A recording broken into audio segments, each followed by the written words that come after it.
Ginetta want to return enliven the world of car racing by showing off a prototype racing car at the 2016 Autosport International. Named G57, Ginetta called it will be fastest LMP3 car in the world. Although not so well known globally, Ginetta named very closely with the world racing as it has become a specialist manufacturer of racing cars and sports.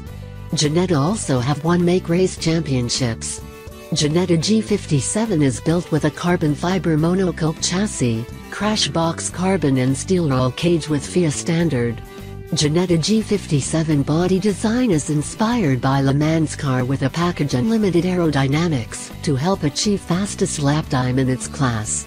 About the performance, the manufacturer based in Leeds, England, Entrust Chevrolet engine 6.3-liter V8 LS3 coated from the Corvette, powered by 580 horsepower which will be channeled through a 6-speed sequential transaxle from XTRAZ. IMM Ginetta pleased to launch G57 at Autosport International this January. The exhibition represents the ideal place to introduce our latest model to the public and celebrate the continued success of motorsport. Ginetta Ladder, explained by Chairman Ginetta, Lawrence Tomlinson. Ginetta G57 public debut will take place between January 14 to 17, 2016 and is planned to be used not only for local races, but also marks the Ginetta desire to export its cars.